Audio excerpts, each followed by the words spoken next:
శివుడెవరు అంటే నిత్యాయ అని పిలిచారు శంకరులు. నిత్యుడైనటువంటి వానికి నమస్కారం. నిత్యుడైన వాడు అంటే అనిత్యుడు కానివాడు.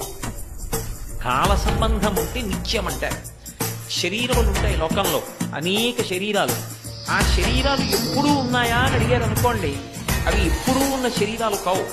కాలమునందు ఒకప్పుడు ఉండి ఒకప్పుడు లేకుండా పోయేటటువంటిది ఏది ఉంటుందో అది అనిత్యము. అనిత్యమైనటువంటి వస్తువు అన్ని వేళలా ఉంటుంది అని చెప్పడం సంభవం కాదు.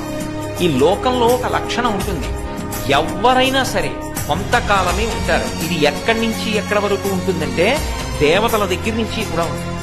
అందుకే దేవతలకి త్రిదశులు అని పేరు.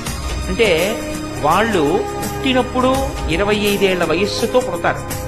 వాళ్ళు ఉన్నంతకాలం 25 ఏళ్ల వయస్సుతోటే ఉంటారు. వాళ్ళ శరీరం పడిపోయినప్పుడు 25 ఏళ్ల వయస్సు ఉండగానే పడిపోతారు.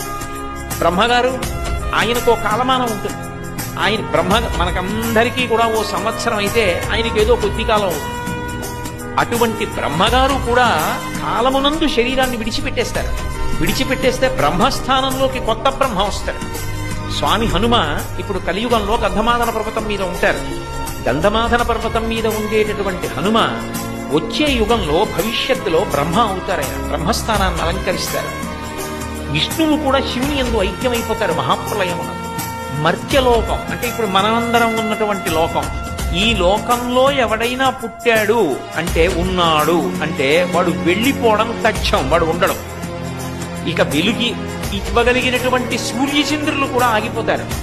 ఈ కటిక చీకటి కావల ఒక్కడే వెలుగుతూ ఉంటాడు. ఆ వెలుగుతూ ఉండిపోయే తత్వానికి పరమశివుడని పేరు.